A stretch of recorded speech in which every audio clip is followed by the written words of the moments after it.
दिवस के शुभ अवसर पर अपने विचार पेश करने जा रहा हूँ। इसमें जो भी गलतियाँ हो माफ कीजिएगा।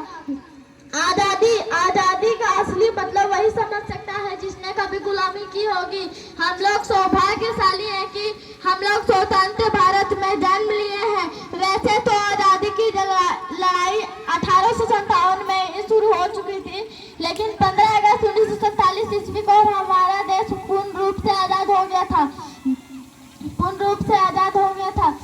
जब हम फिरंगियों के घेरों में फंस चुके थे, तब रंग दे बसंती चोला इंकलाब जिंदाबाद के एक नारे से टोलों के टोलों की भीड़ उमड़ आती थी और वंदे मातरम की तूफानों ने अंग्रेजी शासकों की जड़ें हिला देता था।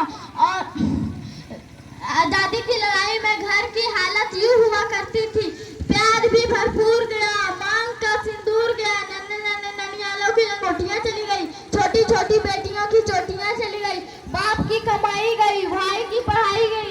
एक ऐसा विस्फोट हुआ कि पूरा जिस्म की बोटियां चली गई, पूरा जिस्म की बोटियां चली गई।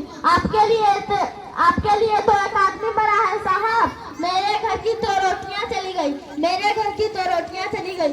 इस तरह जब पूरा परिवार अपनी देशभक्ति साबित कर रहा होता था, तब बलिदान मांगता था, तब देश लड़ जाने को, मिट जाने को, मर जाने को, फांसी चढ़ जाने को कहता था। परंतु आज देश लड़ जाने को नहीं कहता, मर जाने, मिट जाने, फांसी चढ़ जाने को नहीं कहता, बल्कि मेरे विचार से यदि कोई व्यक्ति पूरी लगन, ईमानदारी, मेहनत से आपसी भाईचारा रहे तो वही सबसे बड़ी देशभक्ति है।